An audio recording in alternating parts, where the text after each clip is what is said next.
I wanna celebrate this life forever. Come on. I'm living it, not dreaming it. We getting it, black luxury. I wanna celebrate this life forever. Yeah. I'm living it, not dreaming it. We getting it, black luxury. A paradigm shift is occurring across the country. Justice is expediting the process of what we're becoming. Universally unified in alignment with our greatness, which lay dormant for ages, but now it has been awakened. In this dispensation, we've been repositioned for a movement, excluding the lie of being viewed as 3/5 of a human. My lineage says different. God. What's up? What's going on, everybody? Hey, everyone. Lights, Camera. black shit. Action. Yeah. So welcome y'all to season 3 of Revolution Ready. I'm so happy to be here. I'm so happy to have accepted the invitation. But more importantly, I'm happy to be sharing the mic right now with my brothers, Sedan Smith, Pierre. I mean, this combination came so unlikely, but we mesh well, and our vibe and our energy is just right here. And I want y'all to feel this for this next season of Revolution Ready. Go ahead. Let them know what's going on. I'm so happy to be here. So, season 3. Oh, man. Season 3, this is huge. You know, I'm here with Tiffany Henry. I'm here with Pierre. Like, what? We in the building, y'all. We got a long list of heavy hitters that we're going to be, touching bases with, and we're going to be able to keep y'all in tune with the revolution. We're going to be able to keep y'all ready. Pierre, man, I don't let them know, man. Man, I ain't got too much to say. I'm just excited. I'm ready to dive right into it, man. Exactly. I'm just ready, happy to be here. Glad the invitation was extended, and let's do it. And I just want to give a shout out to black women, two black women in particular, Shani and Becca, for just coming up with the concept and not just saying it, but actually executing and creating a space for black voices and be able to have conversation and uplift awareness about what's going on in our community, but even outside of our community, and make sure that we're in tune. But more importantly, them not just seeing themselves in this seat for long, that they said we're going to move over and we're going to make sure that others also get on the mic and be able to talk and be able to bring heavy hitters like we got tonight to be able to share with you about what's going on in the revolution. But keep in mind that it's not just about the revolution. We want to educate, we want to empower, we want to inspire, and we want to make sure that y'all have a call to action and that y'all can get involved in the movement. Y'all can get involved into what's going on. So without further ado, I think we can just go ahead and go in there. Are we good? Make sure y'all sharing this Revolution Ready page. Share it, like it again. Get your the gear. comments, Right. get Make your sure gear. y'all catch the gear. Get your hoodies, get your t-shirts, get your hoodies, get your sweatshirts, and make sure that you are supporting the cause, supporting the movement, and making sure that people know about Revolution Ready. We definitely want to tap into our guests tonight. We have 3 amazing guests who have said yes to accepting the invitation to just sharing and talking to us. We're going to talk about a whole lot of topics in this conversation tonight. Try to hit on everything because so much has happened within just the past couple of days, and we want to make sure that we are doing our due diligence and talking about it. So, Dan, Pierre, help me out here. Man, we ain't gonna have much time to give them everything now. We need way more time than what we got because this is a lot going on. Yeah. Especially the way we feel about it. And me myself personally, like, man, every time I hear about what's going on in the world today, it just hits home for me. It just does. My reality most definitely is a lot of news to everybody else, but it's true. What we go through. And, I just feel like, man, it's emotional for everybody on different levels. But being able to see that, from a broad spectrum, to adapt to everybody else's views of what's going on. You know what I mean? So I feel like, man, hey, it's a lot going on. So we got to inform the people, man. It's definitely. And we got a very, very special guest in the building tonight. We have Dr. Umar Johnson. Woohoo. We got a heavy hitter sound. Very, very heavy hitter. Without further ado, Dr. Umar Johnson, thank you so much for being here. Yes, sir. Thank you. Glad to be with you. Most definitely. You want to just give the people a formal introduction of who you are, what you do? I'm Dr. Umar Johnson. I'm a certified school psychologist and principal, doctor of clinical psychology, author of 2 books. The first, Psychoacademic Holocaust, the Special Education and ADHD Wars Against Black Boys. And my new book, which is right here, Black Parent Advocate, The Art of War for Dealing with America's Public and Charter Schools, which is a resource guide to help Black parents fight back against the school-to-prison pipeline, and in particularly special education, ADHD, psychiatric medication. I'm founder of the National Independent Black Parent Association, as well as Team Pan-African and the Unapologetically African Movement. That's what's up. Thank you for being here. Thank you. Thank you. I want to ask you personally, what was it that inspired you to, just not only just speak up for our people, but to be able to advocate for parents and, try to give them a message to be able to stay in tune with their kids and as far as how they can handle the ADHD? Well, my journey began in North Philadelphia in elementary school. We had Black History class in the 4th and 5th grade. That's probably where my road through Black consciousness began. The next year, I believe my father took me to my first family reunion, where I learned that I was related to the Honorable Frederick Douglass. And so from that point forward, I was pretty much focused on what I wanted to do with the rest of my life. I chose to be a psychologist in the 3rd grade. So 3rd grade was my career path. 4th and 5th grade was the awakening of Black consciousness. 6th grade was learning I was related to Frederick Douglass, which gave me a very special, what I want to say, charge or burden of obligation to try to live up to the great works that he did. And of course, joining the Marcus Garvey movement, the Universal Negro Improvement Association, and African Communities League, which is the largest Black movement in modern history, which gave us the red, black, and green flag. I've been a Garveyite for most of my adult life. And so being a Pan-Africanist and being in the Pan-African movement, education is essential to doing that. So when I became a school psychologist, I saw firsthand how special education and ADHD was being used as weapons of mass destruction. I remember my internship year where my supervising school psychologist was a European Jew, a female, and she would give me the cases that I needed to evaluate. And I'm evaluating these Black boys all across the city of Philadelphia, and I'm not finding anything wrong with them.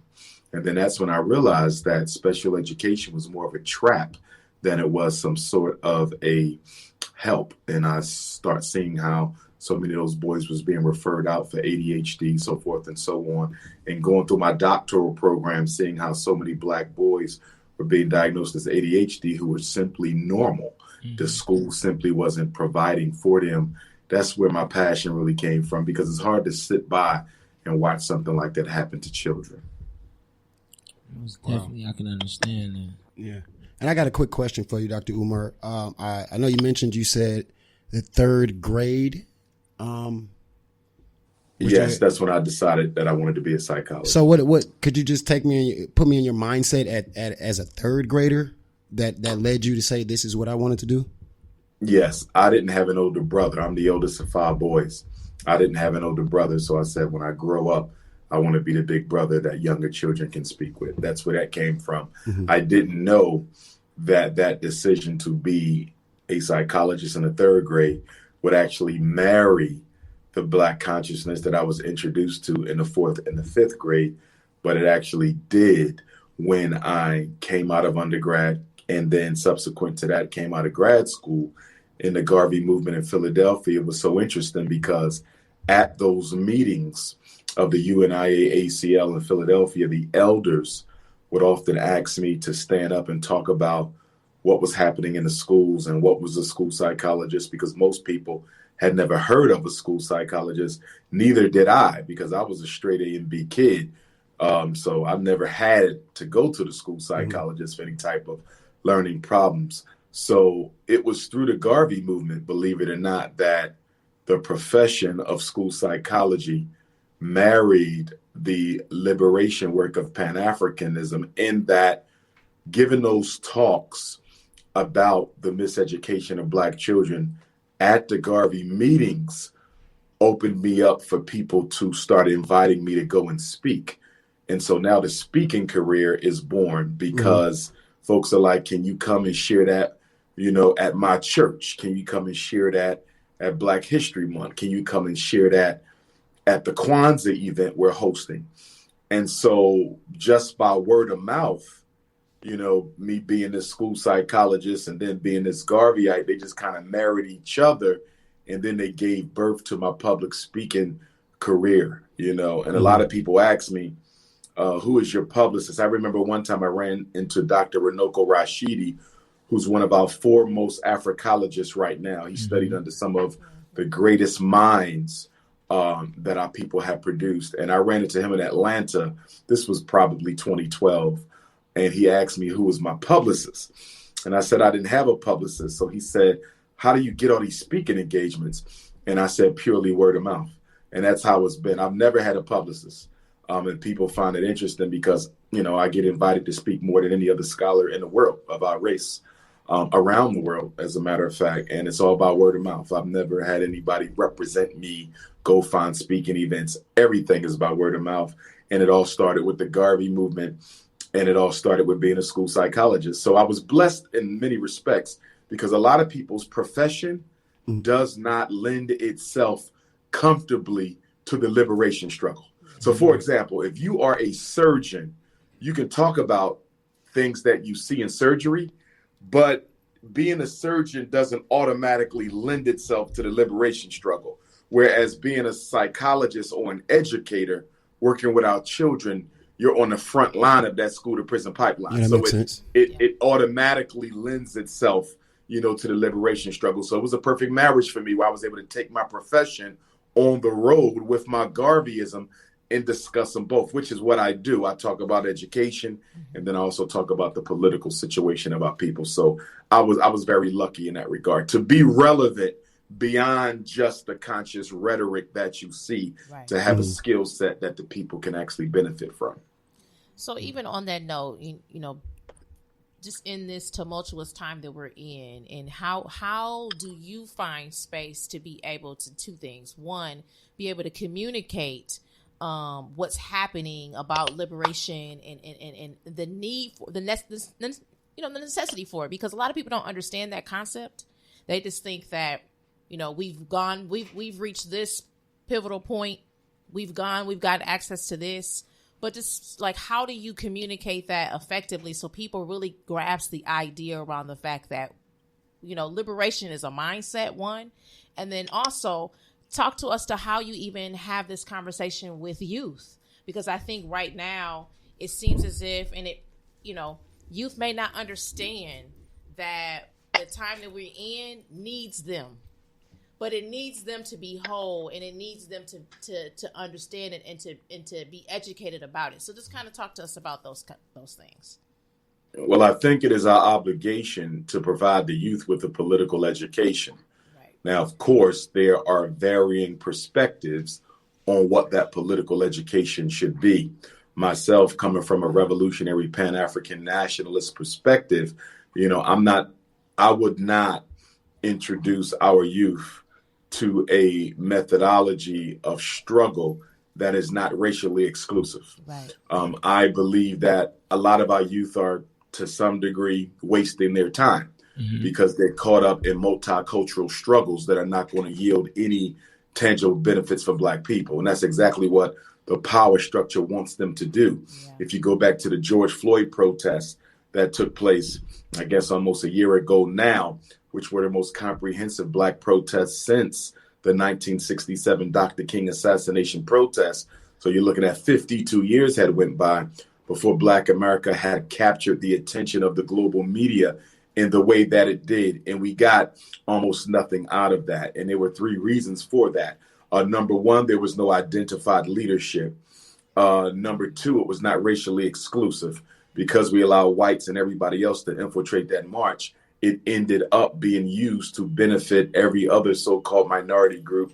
instead of black people. Out of that came the Hispanic Prosperity Initiative. Out of that came historic Supreme Court decisions for the LBGT community. Out of that came a presidential hopeful in Joe Biden saying that he would entertain a conversation on reparations, but only if Native Americans would be included in the discussion. So I sat back and I watched how our struggle had been exploited by other groups for their own personal gain. And that was not a new thing. If you study your history, you'll see that every group that has ever sought to build a coalition with black people have always used black people, whether it was the Latinos, the European Jews 100 years ago. They all used us, and then they left us once they got what they want, and they're still doing it today. So the fact that those marches were not racially exclusive led to exploitation. The fact that we didn't have identified leadership or spokespersonship also led to a mismanagement of the agenda. And last but not least, there was no clearly articulated list of demands. We talked about what we did not want. Obviously, we wanted an end to police brutality. We wanted an end to police genocide, and we wanted police to be held responsible for their conduct. But we did not articulate that into a platform. Exactly. And that platform should have been all over the world. It should have been on every T-shirt. It should have been on every billboard. And since we didn't have a platform, that was a perfect context for the Democratic Party to step on in, Nancy Pelosi and others, and use the pain of Black America as a stepping stone to Joe Biden's presidential bid. And so the Democrats ended up coming out with their version of a police reform bill, which was one of the softest and weakest recommendations I've ever seen in my life. You know, and so again, we're going to keep going in this circle until we understand that what is to be done for Black people has to be done exclusively by Black people. Right. And it's hard for us to wrap our minds around that idea because most of us have been raised in religions that taught us to be colorblind. And that straitjacket that religion has over African consciousness continues to dictate our political behavior. I respect the church. I respect the masjid. I was raised in both of them. Many of my heroes were Christian pastors and imams of the church. Malcolm was a Muslim. Garvey was a Christian. But there is no solution to white supremacy in the Bible or Quran. And if we keep on looking to religion to provide solutions for political problems, we're never going to solve those problems. Yeah, I'm so glad you said, and just to kind of touch on that before we shift gears here, I definitely, I struggle with that, with what you just said, because, you want to make sure that you are being cognizant of the time and what's going on. But in being cognizant of the time, you also have to realize that you stand in Black flesh and Black skin, and that you want to make sure that as we move forward, we're not creating the same steps, or I should say mistakes, that happened in the past, but we're being conscientious of not to make those same mistakes that were done in the past, and making sure that Black voices are uplifted. And that if we're talking about liberation, and we're talking about making sure that police are held accountable, and that we are ending racism and white supremacy, then that has to be inclusive of of Black people, and Black people have to get into the fight. Black people have to speak up. But more importantly, we can't just continue to say no justice, no peace. We have to come with those demands, and we have to stick to those demands, and we have to make sure that they're not being intercepted by others. Most definitely. Speaking on that note, though, what would the list of demands look like if you were to make them? Yeah, I actually had put out a list of those demands. If I can see if I could find them here quickly on the notes on my cell phone. Make sure y'all sharing this. If y'all got questions, make sure y'all put questions in the comments.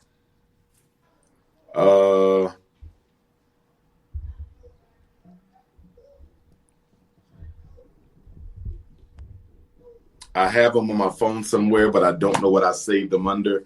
It was basically 10 things that the Black community would want. Some of them, if my memory serves me correctly, would be number one, any unarmed, defenseless killing of a Black person by a police officer should automatically be prosecuted as a hate crime.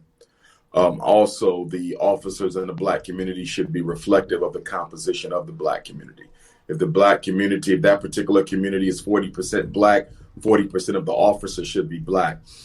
There is an issue in America where increasingly inner cities are recruiting police from paramilitary and former military units.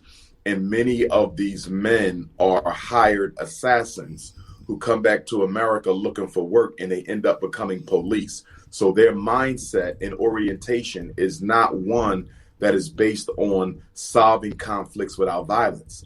These men have a history and a resume that is filled with initiating violence and ending conflicts with assassination. And most of these men have never lived with Black people, have never worked with Black people. They're coming from some of the most remotest white places, not just in America, but across the world. So literally, the police forces of America are hiring assassins to police the Black community. And so that's something that has to be dealt with. In addition to that, we talked about how all the schools in the Black community that have been shut down should be turned over to the Black community, so we can not only build our own independent schools, but so we could also build other institutions. These closed down public schools are large enough that we can turn them into clinics, we can turn them into banks, we can turn them into our own Whole Food supermarkets. And of course, the Black farmers just had a landmark decision that went in their favor, where they're supposed to be getting a record amount of funds coming their way. So they should be in a position to be able to start distributing their goods across Black America into Black-owned Whole Foods markets of our very own. So taking over those buildings is critical. But in addition to that, making sure that we have community control of the public schools. Charter schools were never the focus of Black America.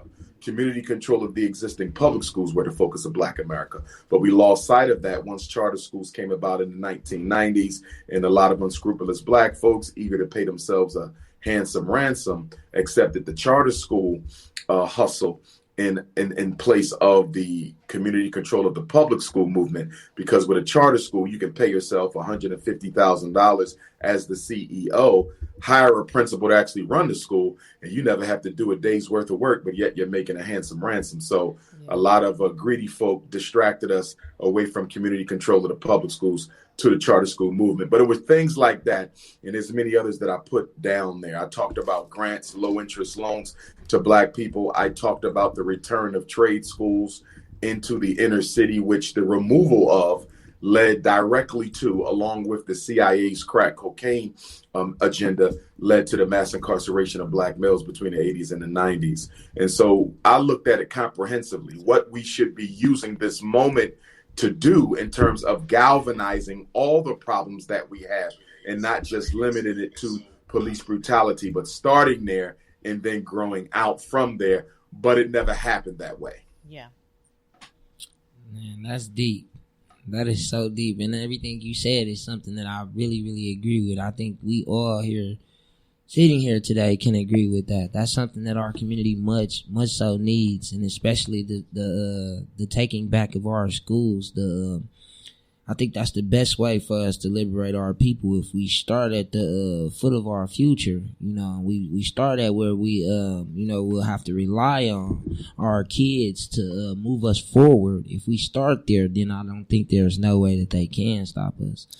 Most def. I mean, it's real talk. That is, I think that we have, we're the best saviors of ourselves, is we have so much resource and so much within our own community. We have so much knowledge and skill set of people who know how to do things and how to make these things come to fruition. I think it's just a matter of saying that we're going to take it within our reins, and we're gonna move forward, and we're gonna be our best our best way moving forward to be able to help our schools, to help our businesses. I mean, I look at what was going on in earlier decades, in the 20s and the 30s and the 40s, and how Black people were just thriving and doing things, and they had so much little. They didn't have technology. They didn't have the use of being able to get grants and loans. They made it happen with what they had. So I think with all that we have, all the knowledge, all the people, all the connections, all the networks that we have, and the motivation and the passion, we can do it.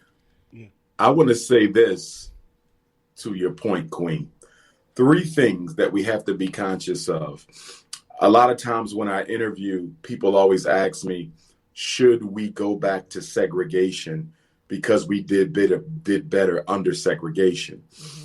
It's true we did better under segregation. Yeah. But we did better under segregation because we were forced to work together. Yeah. And the difference between segregation and desegregation is the fact that there's nobody to force you to do for yourself. Right. You understand? Right. So it was the circumstance. It was racism That's right. that actually forced us to do for self. And then once racism saw that by forcing Black people to be self-sufficient, we're actually creating a very powerful Black power base. Yeah. And we don't want to do that. So desegregation was not about multiculturalism. Desegregation was about making sure Black people cannot undermine the American white power structure with a power structure of their own. Mm-hmm. That's what desegregation was about. It was about the liquidation of the Black dollar to the benefit of white power. That's what it was. And so to that, I tell people, if you need your enemy to force you to work together, then you're in bad shape. Uh-huh. Nobody goes to their enemy and say, can you segregate us again so we can be forced to do its best? America never had an integration movement.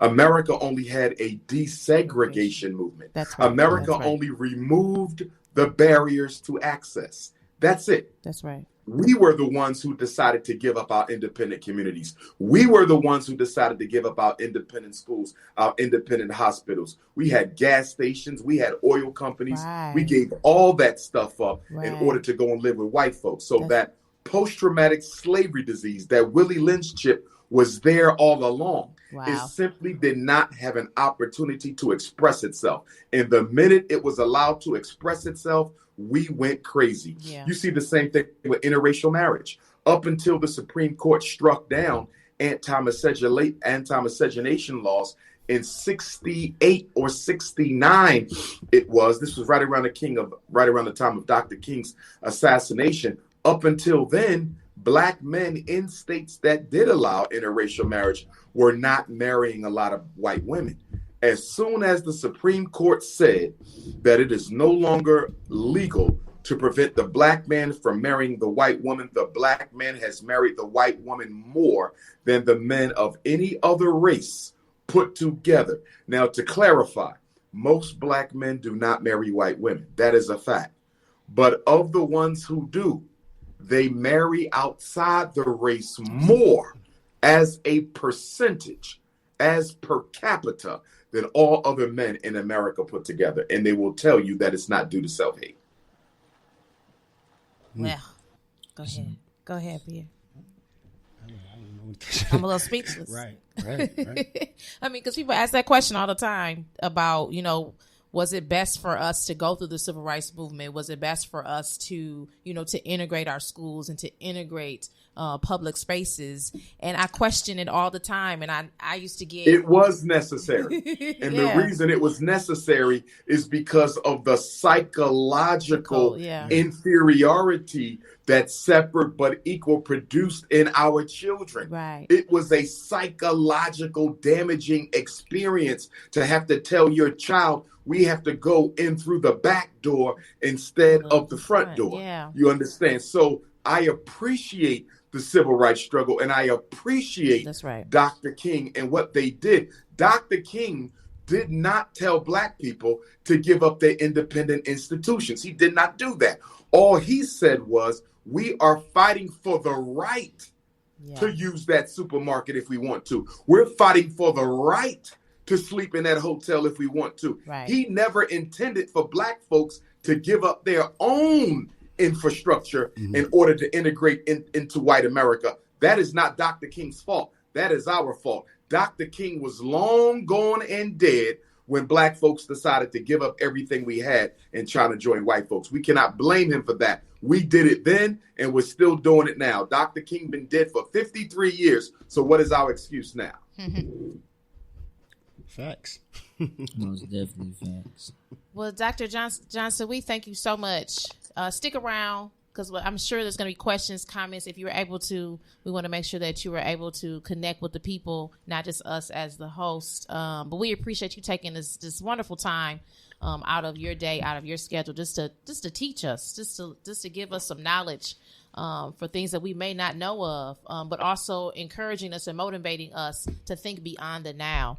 I definitely want to make sure that we are being cognizant of our time. And I want to get into some additional guests who has joined with us virtually. So y'all give a clap for Dr. Johnson, Most y'all. Definitely. Thank you for everything. Man, that was deep.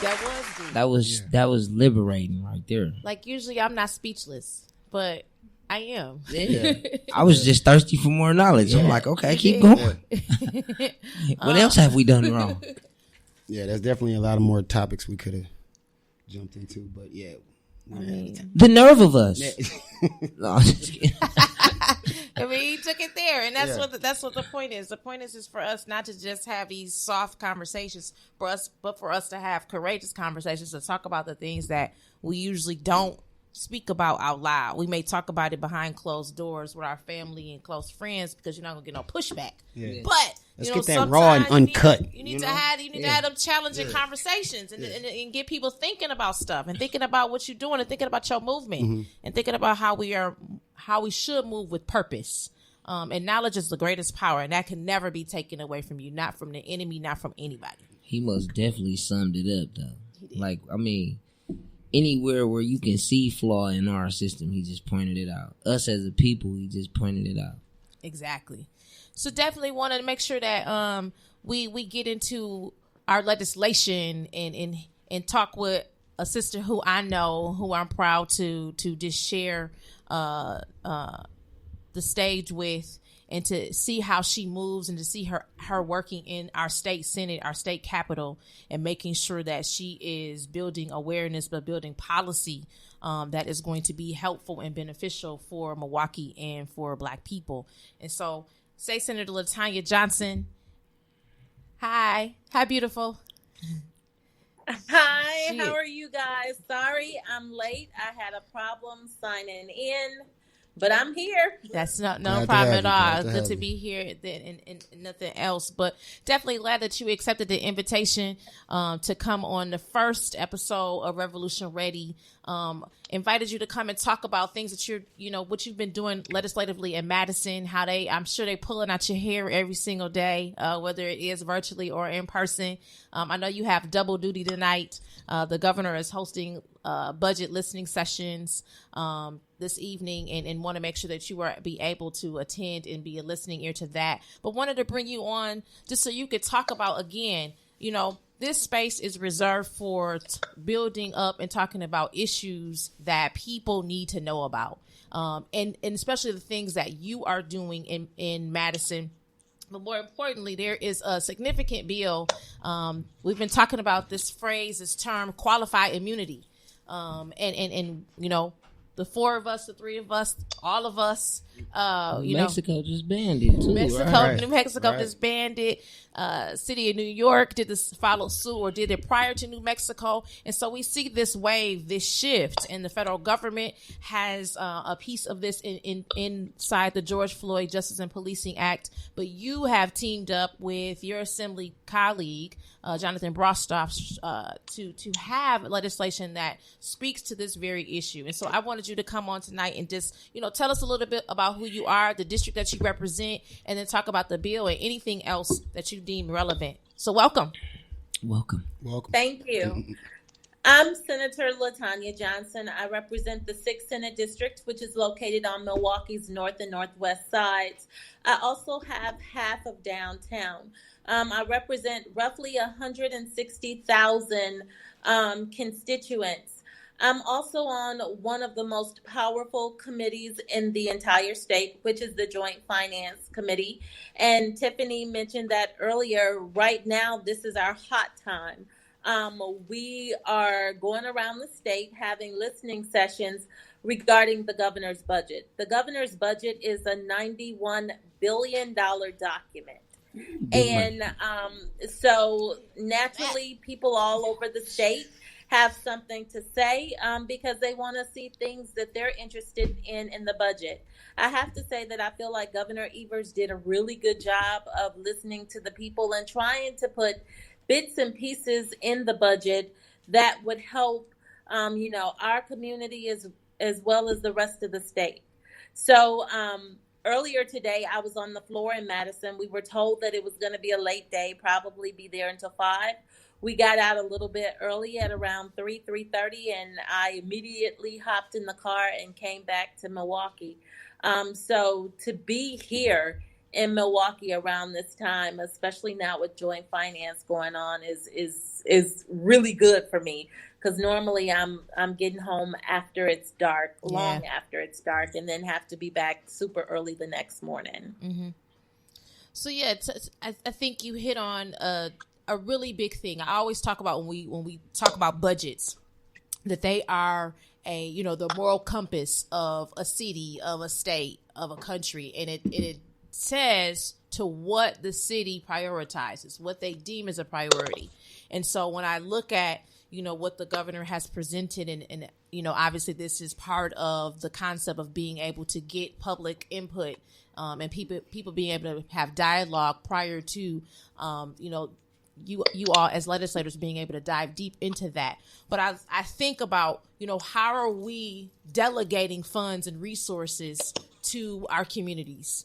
And I always think about the fact of Milwaukee is always looked at as this red flag. Since we are, the economic driver of this state, we're taking up a lot of the money as such, as we should. We have the largest public school system here, but making sure that we are being conscientious of the fact that our dollars matter, and where we place those dollars most definitely matters. So if for anyone who hasn't had an opportunity, make sure that you are tuning in to make sure to find out how our state, you as a taxpayer, how your money is being divvied up into education, into the environment, into healthcare, into policing, and ensuring that we have a stake in that, and that you're telling, not just asking, but you're telling your representatives, such as State Senator Johnson, where you want to see this money go into. And so that way she can be responsive and advocate for that. Again, budget equals priority. So our priorities have to be right. Just like you prioritize things in your household, you put money where if you want to eat out every week, you put money placed aside for that. So I'm going to get off my soapbox because I just want y'all to talk. Make sure y'all sharing this, y'all liking this, y'all posting things in the comments, ask questions. That's what we're here for tonight. And the difficult thing for me, Tiffany, being on the Joint Finance Committee, I'm the only African American on the committee. Out of 16 members, there are 12 Republican and 4 Democrats. Is to hear Republicans say all the time, we can't afford, we don't have money, or we keep throwing money at issues in Milwaukee and they, never seem to change. But the reality is that they don't fund the resources that we need adequately. Yeah.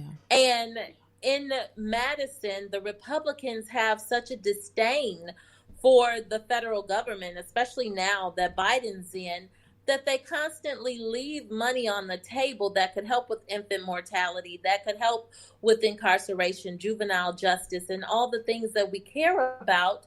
But because they feel like that's welfare, they don't want to touch it, or right. Because they feel like it's going to Milwaukee. Like last session, Governor Evers put $40 million in the budget to help remove lead laterals, but because they felt the majority of the money was going to Milwaukee, they immediately took it out. Wow. And this year, we're leaving $1.6 billion on the table. $650 million of taxpayer money we're spending toward Medicaid for the few people that we're covering, when if we expanded Medicaid, we would get an additional $1 billion in federal funds, not have to pay $650 million in taxpayer funds, and use that money toward helping to alleviate some of those problems. Last year during the pandemic, we needed to vote to remove the 1-week waiting period for unemployment compensation. Yeah. We didn't meet in a timely manner because Republicans didn't call us back. We lost out on $25 million for the state. Yeah. And I'm sure you guys have heard, it's been all in the paper, when the Republicans sued to take away the mask mandate, we would have lost $70 million a month in Quest benefits for our families that rely on food share. Right. If it wasn't for the governor striking that deal with the federal government, $70 million would have been lost in a time where people are waiting hours for free food because Right. they can't afford to feed their family. I need my When snaps. it comes to Me taking too. care, I don't even get it. of people like us or poor people, I want the everybody to get 'em. Republicans have absolutely no interest.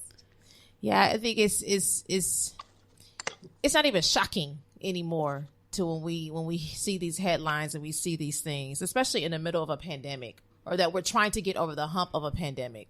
And seeing how just basic necessities of housing and food, and money that is being allocated to be able to help states in being able to beat this virus, and to get it behind us, and we have to fight for them. Right. Where there are millions of people within our state. It doesn't matter the color. It matters that people are destitute and people need jobs, people need help, people need assistance. And when the time is for it, we should be able to extend that. So there was a question, and I want you to be able to answer it so you can. Yeah, I was just going to say, Go ahead. We had a question for you, Senator. It was from Britta Louise. She said, what is the best way to communicate with our senators or those who need to hear about how we want the budget to be distributed? Does calling or writing letters really make a difference? So on April 28th, I believe we are going to have a virtual listening session, because the closest that we came to Milwaukee this year was in Whitewater. And the next two listening sessions we have are in Rylander and Mezzanine, I believe. So they're going to have a virtual listening session, but you can email our offices. And don't just email your elected official, email everybody on Joint Finance, even if you're sending them the same letter, to let them know what's important in the budget, what you want to see, and what you feel that you need. Like Tiffany said, literally, Milwaukee is the engine of the state. I hear so many people talk about the downtown area all the time and how all the investments are going downtown, and that's true. But one of the reasons that all of the investments are going in downtown is because Milwaukee and that downtown area provides the largest revenue for tourism dollars, because people are going to the Bucks arenas, they're coming to the Summerfest, and they're staying downtown. And so the state will pour money into downtown because it brings them money. So that portion of downtown, that little bitty portion, like 20% of the city, right? It pays dividends like of over 80%. But contact your elected official, contact everybody on Joint Finance, send them emails. You can also call their offices. We have a system in Madison called Forward. So every time you reach out and contact your legislature, we put that information in Forward. So when we're discussing a bill or legislation and we talk about how many responses we've gotten for that particular issue, we can pull that up in the system and say, I've had 300 people contact my office, or I've had 50 people. The important thing is that you want those Republicans who are, we're told that they're going to strip everything out that Tony put in and start from base, that they hear what's important to you, especially when it comes to the inner city. I don't want to get off topic here or anything, but I do want to ask, how far are you with the bill to end the qualified immunity?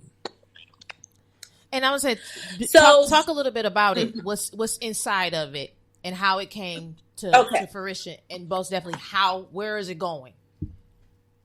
Okay, so basically the qualified immunity bill protects state and local officials, including law enforcement, which consists of police officers, from individual liability unless the official violated a clearly established constitutional right?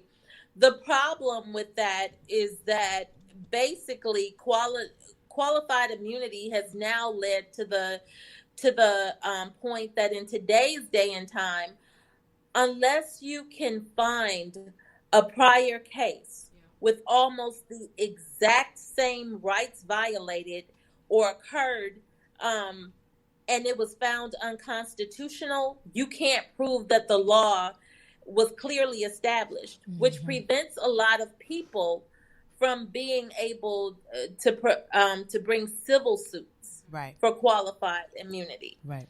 And so where we're in the process now, the bill was circulated. And so we asked authors to sign on. I believe 18 people signed on, but it's mostly Democrats. Mm-hmm.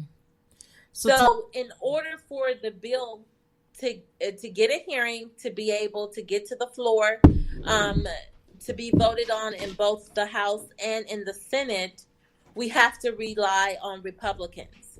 Because there's no Republican co-author, we're going to have a really, really hard time of getting that bill passed.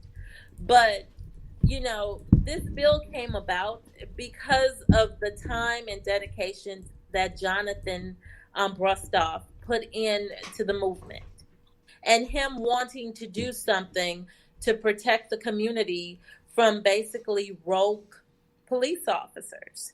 But not just protect the community from those rogue police officers, protect the state and the taxpayers too.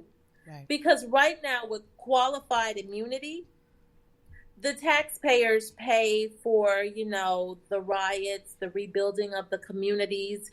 They pay for the victim's family, the compensation for whatever it is that the police officer does wrong. So they pay for all of that. And in some cases, they even have to pay for the police officer's legal fees. Right. But the police officer pays nothing. Mm-hmm. And basically, what this bill does, or what Jonathan wants to see, he wants to end qualified immunity in the state of Wisconsin. So what that means is that law enforcement officers or police officers would no longer be covered under this immunity piece. They would either have to take a policy out to insure themselves, or they would have to, or their union could take a policy out to insure themselves. And which isn't that far out of line, right? Because doctors do it. Doctors have to have malpractice insurance. So why shouldn't officers have to do it? Yeah. Wow. Most definitely. And the other thing that would do, if officers did have to provide their own insurance or their own indemnity bond, right, is that if that police officer, because of his record or because of his carelessness, could not be insured, then that would automatically end his career as a police officer if he was a bad apple. Because if you can't be insured, you can't be on the force, right? Right. So for example, with officer, I believe his name was Mesa, right?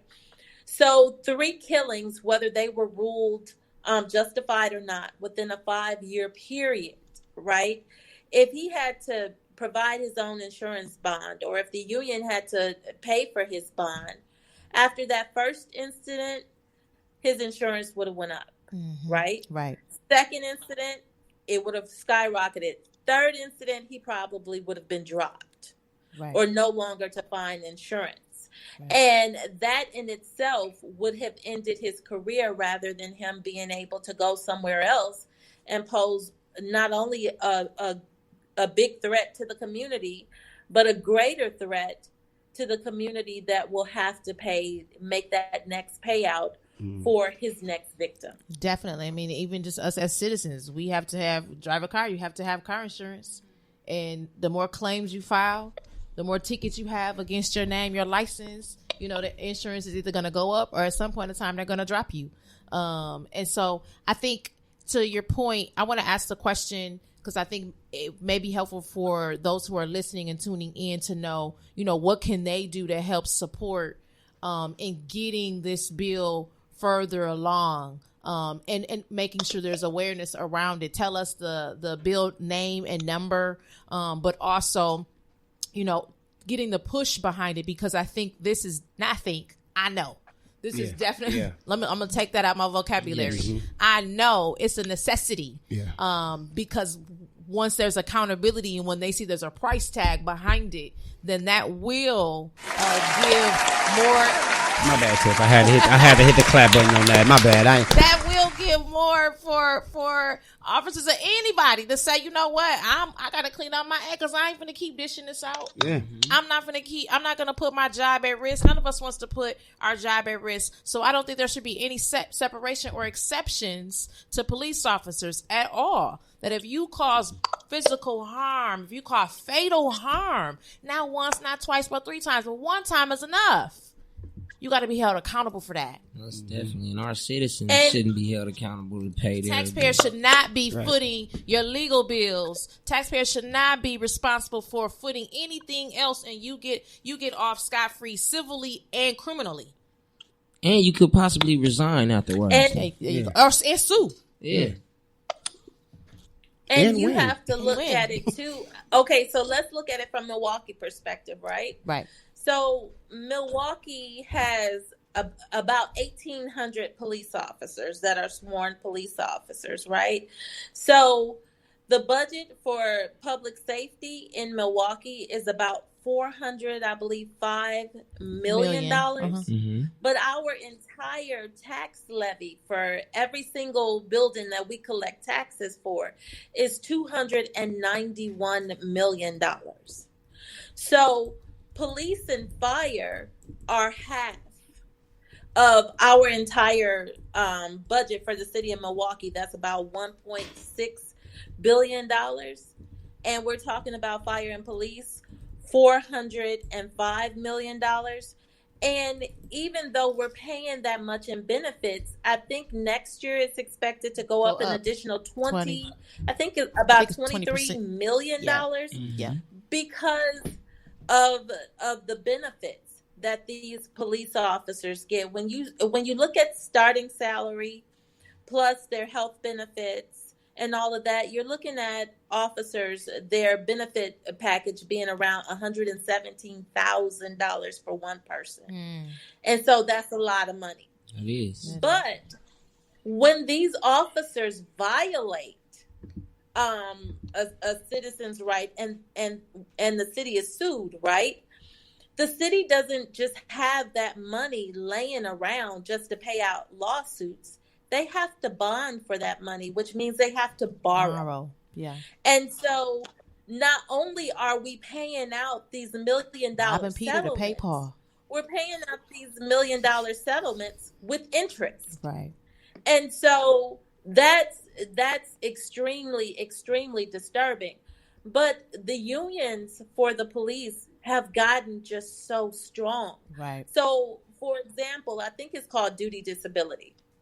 So if an action is going to be brought against the police officer, I believe the city of Milwaukee has 72 hours to notify that officer that an action is going to take place.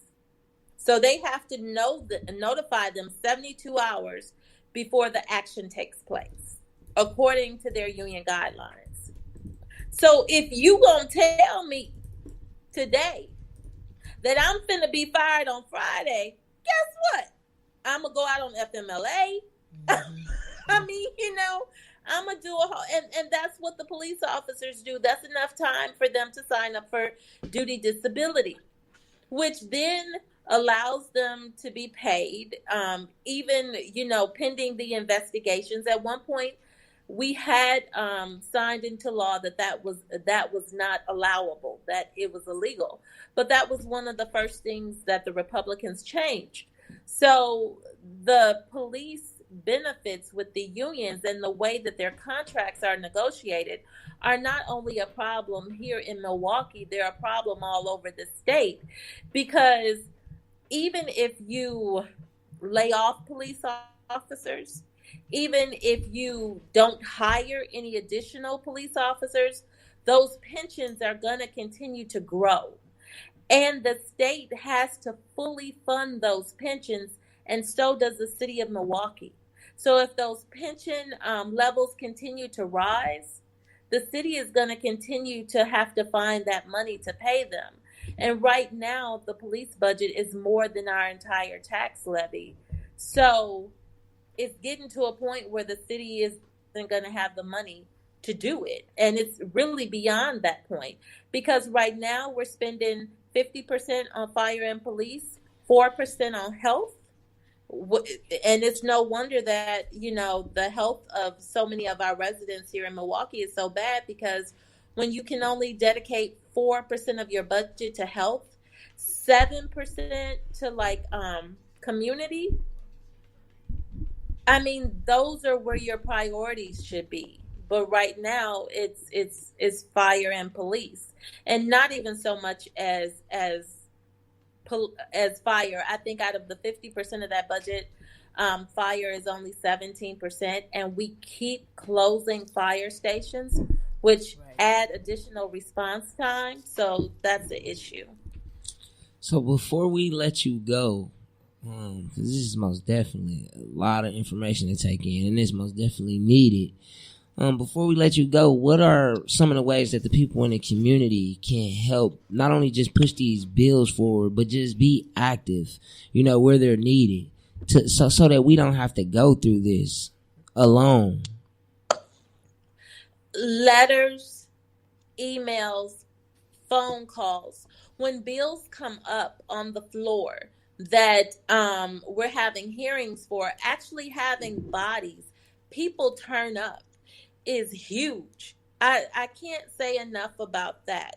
Lobby days for people in Milwaukee to come to the Capitol and talk about what their issues are is extremely, extremely important. I can talk about that all day long. They hear that from me all the time, but they need to hear it from the public. One of the reasons that those Republican electeds are not scared of the city of Milwaukee is because Milwaukee doesn't always turn out. And we need to.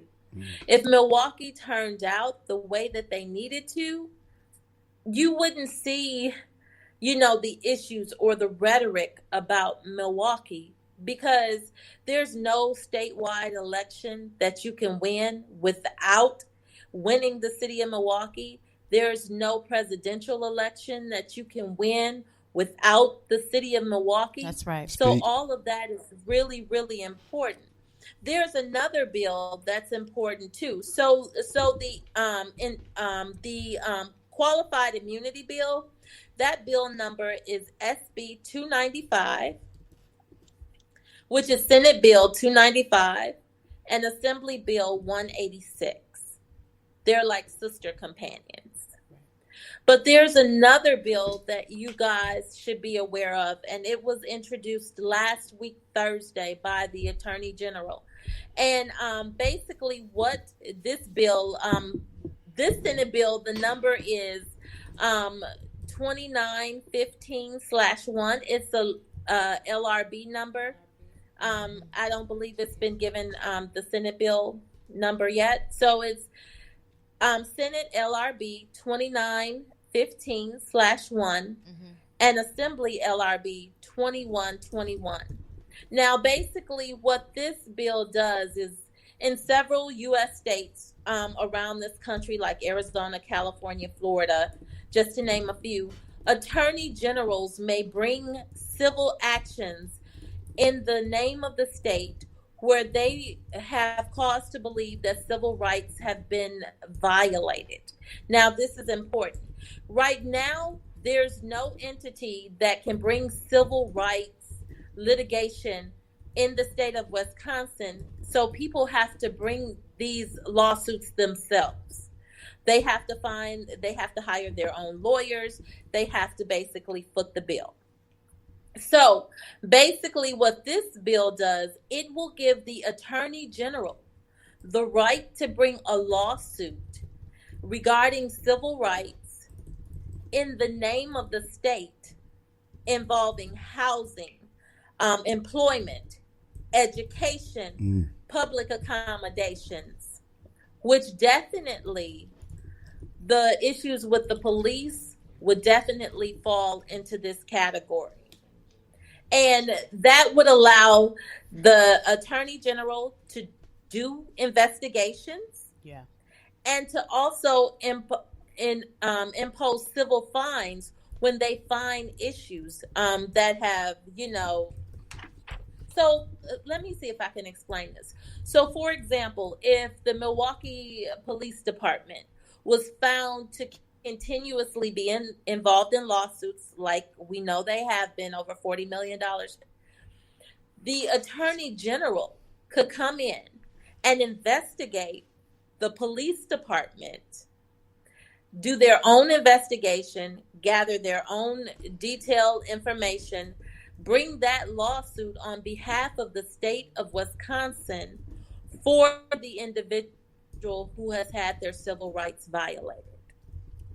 That's huge. That's huge. That's huge. Yeah. Because right now, the state doesn't have anybody to do that. Right. That's why you see people having to do these lawsuits in their own name, finding their own attorneys. The Attorney General would be able to do that.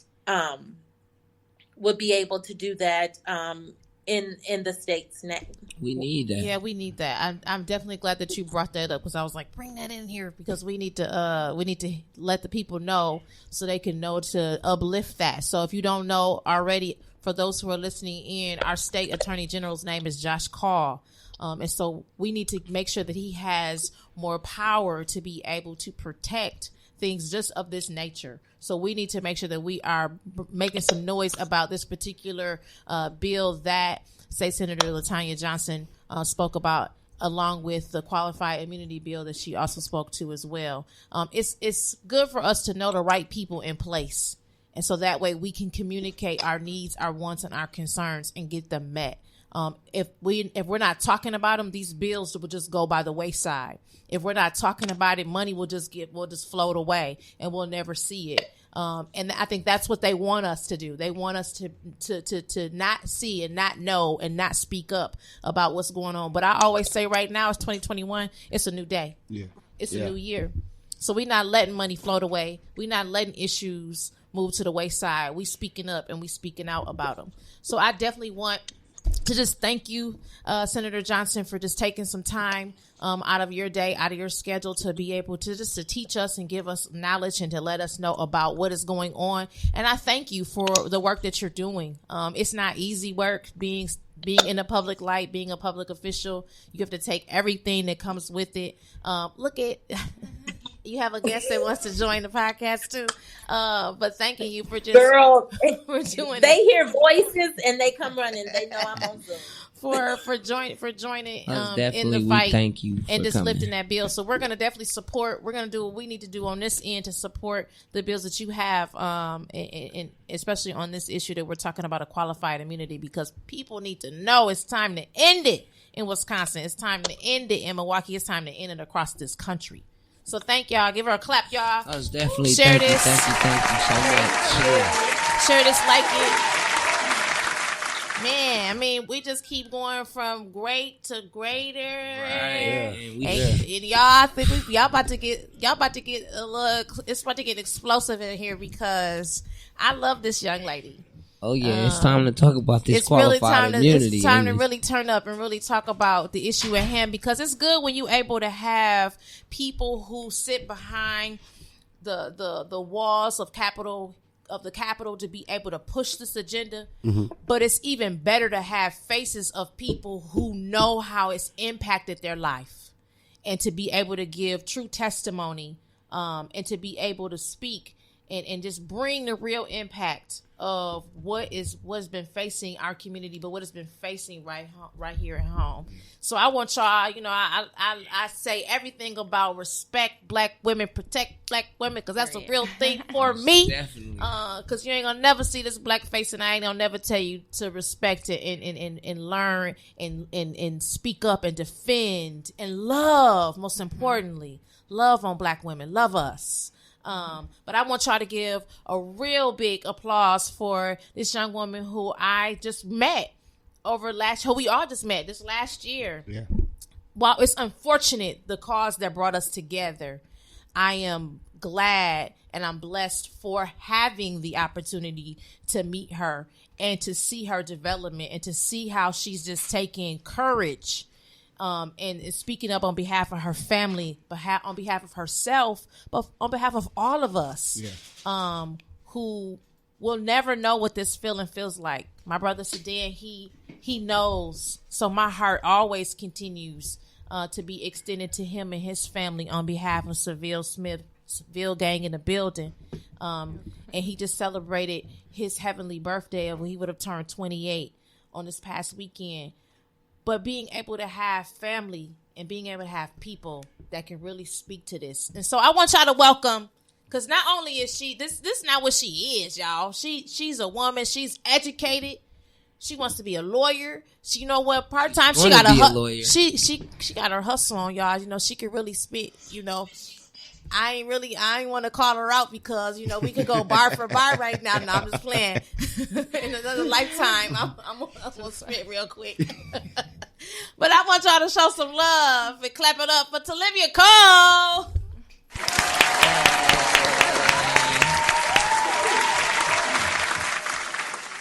How y'all doing? We doing good now that you're here. Right. So we just glad that you was able to come, that you were able to be on the first episode of season 3 of Revolution Ready. Right. Lights, camera, black action. Black action in the building. Yeah. And so we just wanted you to, you know, we really just want to give you the floor to talk. That's right. Let them know who Speak to the people. Whose sister you is. You know? Let them know. Period. Well, thanks for the introduction, Tiffany. Of course, you know, like she said, we met a little bit over a year ago. Yeah. And it's been a blessing ever since to meet so many people in the revolution. Long live the revolution. First. Long live the revolution. The fight continues. So, like I said, it's an honor to be here. Yeah. In y'all presence. Once again, I am Talivia Cole. I am a senior at Jackson State University. HBCU in the building. Senior, you know. HBCU in the building. Period. You know. Shout out to my other HBCUs, of course. Come on, y'all. For life. Come on, y'all. But yeah, so and I'm part of a lot of different organizations. Founder of March 53. Who pertains to Alvin Cole, Jay Anderson, and Antonio Gonzalez.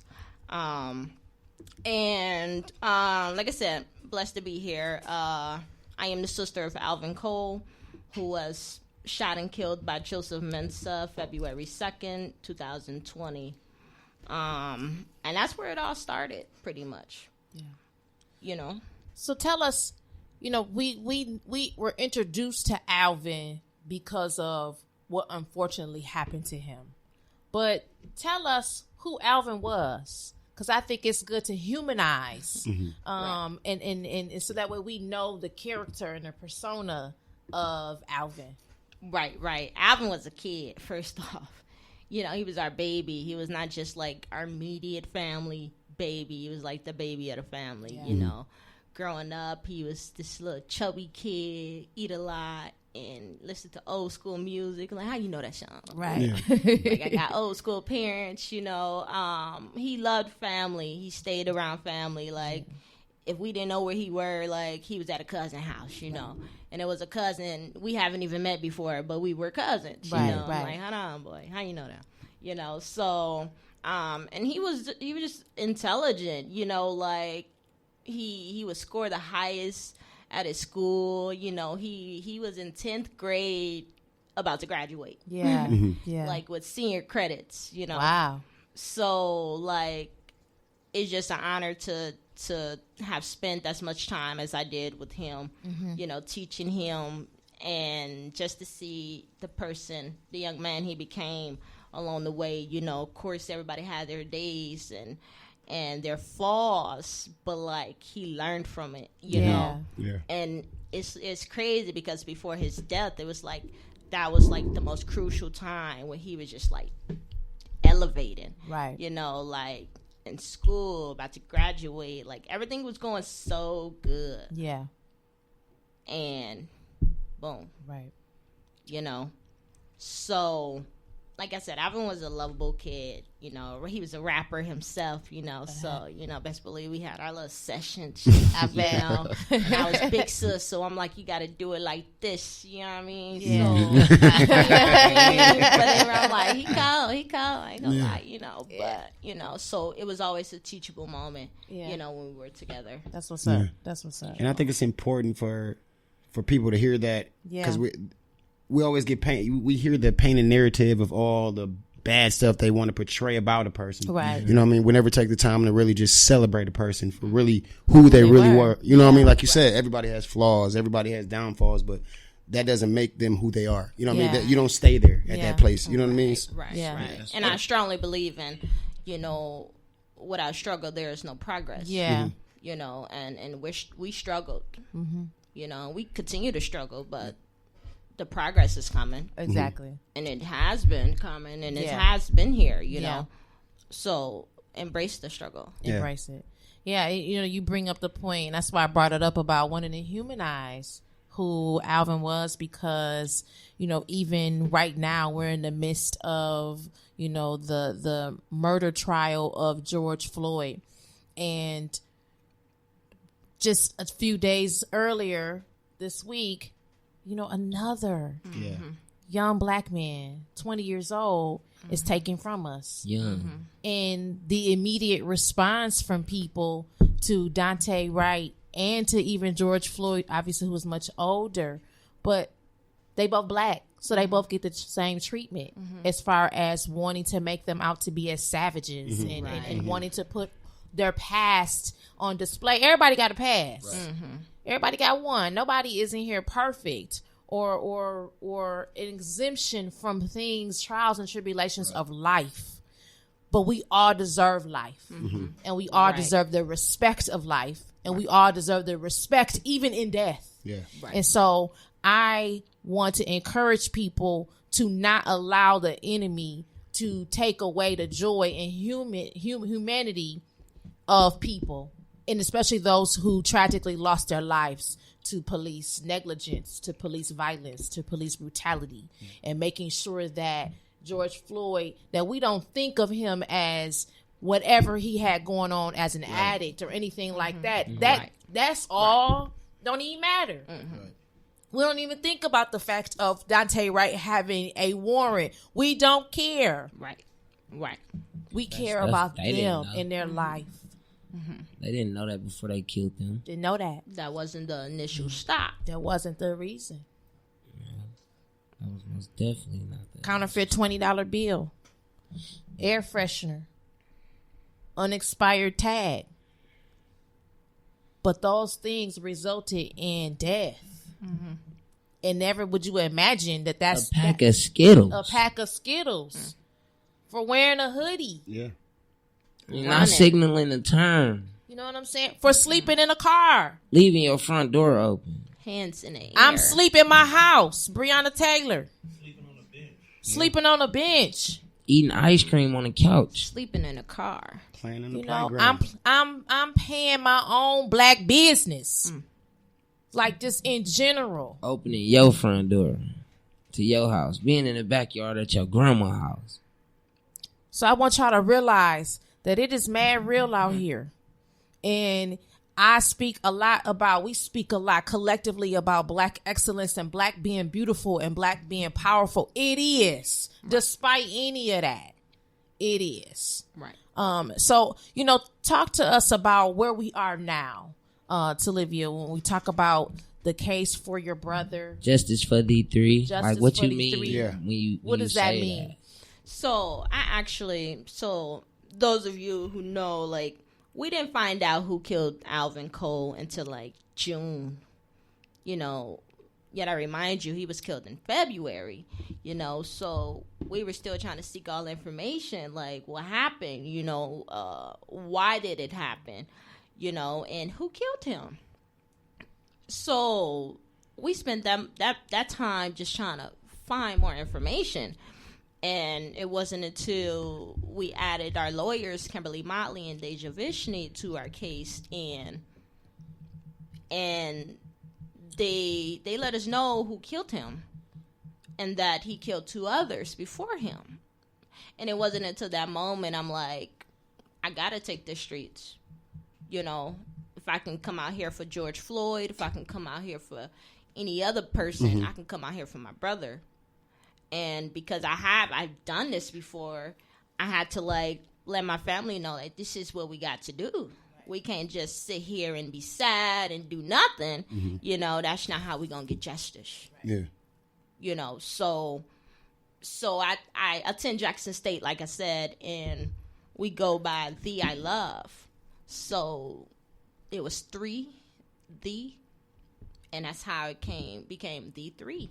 You know, I wanted to put them together because in that moment I reached out to the families also, and we all connected, and to this day we stay connected, and we are a great family. Yes, Justice for D3. Go and hashtag that out. Yeah, hashtag that. Yeah, so ever since then, like I said, we became a family, you know, and now our lawyer is representing all 3 families, you know. Like, what's better than that? You know, to have somebody that we trust on our team. Because best believe we have so many people trying to, you know, be our lawyer, but in reality just trying to get information out of us. Right. So we had to be smart about who we allowed in our house. And that's not just as far as lawyers, but activists. Right. You Right. know, trust me, we had some of everybody in our face. Right. Right. You know, so I had to get home. I'm like, nah, what is going on? Because I'm in school at the time, so I'm watching from the news, and I'm just like, nah, you know, can't trust everybody. So as far as the case, so y'all know we've been through a lot last year, you know, and now Joseph Mensah has been promoted. Now he works at Waukesha and training as a sheriff. Which, you know, It's just another body. another Scary. slap in the face, y'all. Scary. Another slap in the face. Exactly. And we also have this John Doe hearing going on for Jay Anderson to get the Jay Anderson case reopened. And our next meeting is May 4th. So make sure y'all tune in to that because it'll be the last meeting for, you know, for the people to take the stand and testify, like the experts and things like that. Can you tell us the time? Not sure of the time yet, but be on the lookout for that. But Definitely gonna post it in the group as soon as we get that information. Yep, for sure. And then there's gonna be another one after that for a closing statement. So just be on the lookout for that because Chief Weber would have to come to that and testify. He has been subpoenaed. You know, right? They Shout threw out our Kim lawyer Molly. subpoena out, but guess what? The judge ordered him to come. Because you're not about to lie to him and think you're just about to get away. We ain't in Tulsa. We in Milwaukee now. You feel me? So I think it's going to be an excellent day. Kimberly Molly is going to take him down. She's going to take everybody down because... Shout out to Kim. Shout out to yeah. Kim. Yeah. You know, because it's hard work, y'all. And it's a lot because, you know, you're thinking about the public. You're thinking about everything that's going on, you know. And we just got to continue to do what we doing. You know, we got to continue to make noise and let them know that Joseph should be charged with a crime, if not multiple crimes. You know, because what he did should have never happened. And not just him, but Chief Weber should be charged with a crime. And he should be fired immediately for just cause. So we got to continue to push for that firing of Chief Weber before he retire. I believe in June. We cannot let this man retire, y'all. That's right. Yeah. We Not need at that all. We got to conviction, get too. him out. It is crucial. So, like I said, that is going on. And then everybody remember the incident October 8th during the curfew, the illegal curfew that was put out, and the attack on Mama Cole. So that's just something our family still, you know, traumatized about because, you know, who would ever thought that the family would get targeted and beat up like that. Right. Like the mother, the day after the DA say no charges to her son, you beat the mother. You beat her to where she had to go to the hospital. You tased her. Right. You pulled her out the car by her hair. And then you stopped anybody from recording. You took everybody's phones. You took the news people phones when they was recording what happened to Mama Cole, because they did not want it to be out. Now, knowing there was a live going on that captured everything. Might have not captured the video, but it captured They took your phone everything that too, was- right? They definitely took my phone. How long did it take for you to get your phone back? It took 22 days. Damn, that's 22 enough days Yeah, to that's get my enough phone go back. through that you know. phone. Oh, I've been compromised. You know, Yeah. that was the worst feeling, y'all. No, they 'Cause I didn't did do so much to try to, Yeah. get my phone. Like, no, you're not about to take my phone. But by the Right. time I looked, everybody else was getting arrested. So it was Right. like, damn, But the fact that they had it for so long, and then you talk about this evidence. What this is a curfew violation or not? And then you hit us with these tickets for like $1,000 when it should have never exceeded 300. If Mine not 200. was like 13. Wow, 13. Yeah, I think mine was because I got my hair braided on the police steps at the station. What? Yeah, they charge you for that. Nope. Man, they hit me hard. I'm talking about disorderly conduct. I'm like, wait, I got failure to disperse tickets, all type of stuff. $1,300? 13. I only got 2 braids. I ain't even paid for favorite them. number, man. 1,300. Man, Did you at least get the I'm telling you, finish yours was braid? like that. Favorite Yeah. number, man. Like 13. Yeah, mine was- What Mine, y'all doing with kids, $1,300, first cars. man? Did you get the braids to finish though? Yeah, I got Oh, to well, finish. that's cool. As long as you got right. Say it was worth stuff, it then. like- It was worth it. That's crazy. But they hit Mama Cole with 2 tickets. Wow. With 2 charges. And we recently found out that the lawyer is trying to tell her that she has to plead guilty or no contest to what they did to her. That shit They is said, crazy. curfew violation and then obstructing an officer when y'all put her in the hospital. Obstructing y'all an gave her officer? 2 black eyes. It was all on video. All on video. I said the lawyer must didn't see the video or something. What is going on? No, They're just going off of what Tosa is telling them, but Tosa is putting them in deeper shit. I don't know if I could cuss on this. You can shit. cuss on know, here. Tosa putting them in some deep shit that they can't even get out of. The rug is too lumpy. You see the shit now, but to tell her that she has to be on probation for 6 months is bullshit. Probation? Probation. After they assaulted her. Wow.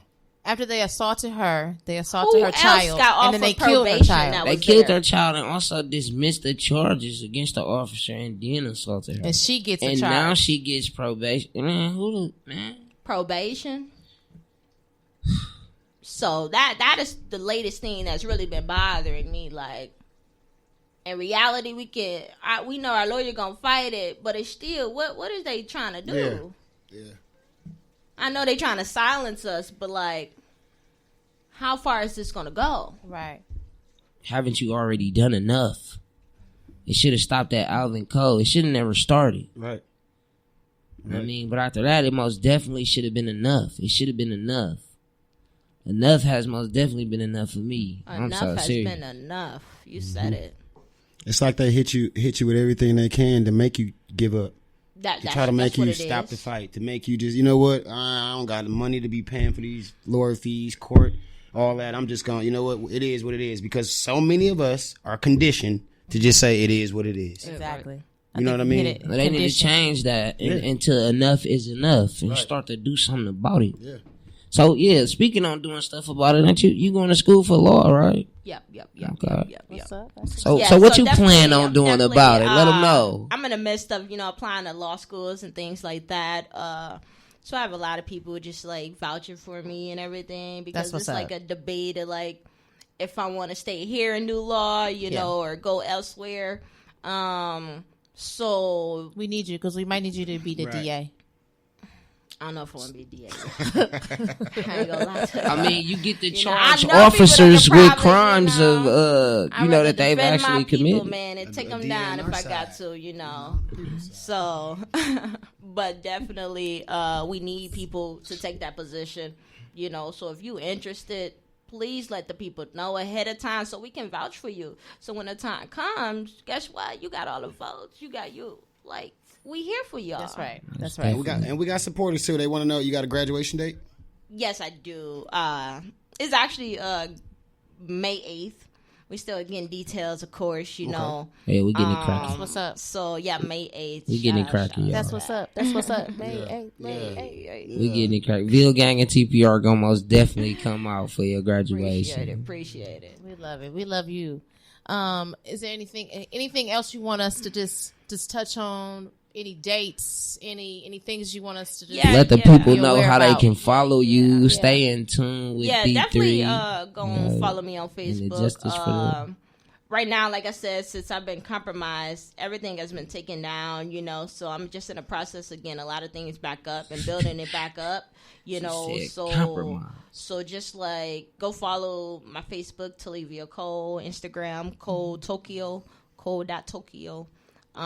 Justice Wisconsin. Look what the cops came and do. That's my jam. I just had to throw that in there real quick.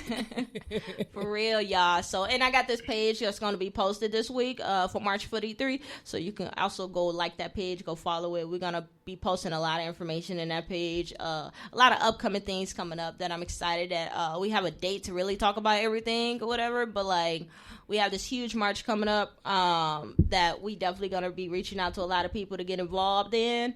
You already know we already had the rally last year. That's right. We're looking to have another one, you know, right after the hearing for Jay Anderson, you know, to celebrate, you know, and to put more pressure on what's going on. Right. Not more so pressure on a judge, but just like let them know that we here, we've been here. You feel me? So just to get more people to listen to see what's going on, because you'll be surprised how many people do not know about D3, do not know about Alvin Cole, Jay Anderson, and Antonio Gonzalez, and it's a little disturbing. It's most definitely disturbing. But guess what? I'm here to tell you. Right. I'm not too mad, you know, but I'm gonna educate you.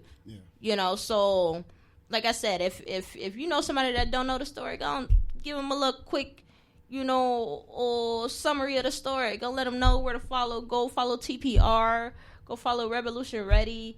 Go follow all these people out here that's talking about it. That's you right. know, and that's how we're gonna get more people out. That's how we're gonna get more attention. Whether it's here or locally, nationally, like. We got to keep going. Yeah. Because it can't stop here. Because there's so many cases here that should have been talked about elsewhere. Right. You know, and I mean Justice Wisconsin. I mean that. And it's not just with D3. It's with everybody who has suffered from the hands of police officers here. Destiny Monet, shout out to you. She's saying we stand with you. # March for D3. Okay. Appreciate you, Sush. So, bros. I mean, this was great. You know, this was episode 1. I just want to say, don't forget that date, May 4th, that she mentioned. Come out there and support her. You said Chief Weber gonna be there, right? They have to subpoena him. Support the Anderson family. Yeah. I just wanted to make sure y'all got that date again. I swear, man, where my button at, man? Sit your dumb. Tyler Chief.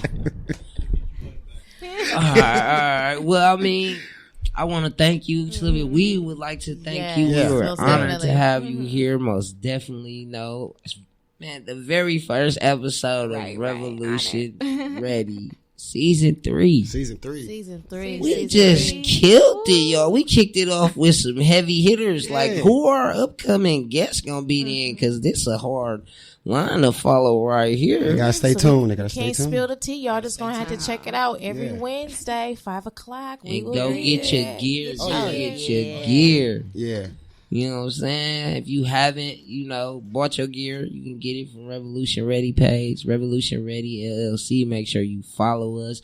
We got t-shirts, hoodies. We got it for the kids too. And we'll be back here Wednesday. Y'all make sure y'all share this. Y'all make sure y'all like this. Yeah. Y'all make sure y'all keep following. Y'all keep talking about, like Talivia was saying, keep building awareness. Make sure y'all keep the name of Dante Wright lifted up, his family, all the families that have been impacted by police brutality. Right. And once again, we want to shout out Dr. Umar Johnson, Senator LaTanya Johnson, and Tafila Cole. And I just want to give a shout out to my co-hosts, man. Mr. Sedan Smith, Tiffany in the building, you know. But yeah. So see y'all again, man, next week. And don't forget lights. Camera. Black shit. Do that. You know what I'm saying? We should like jinxed each other on that part.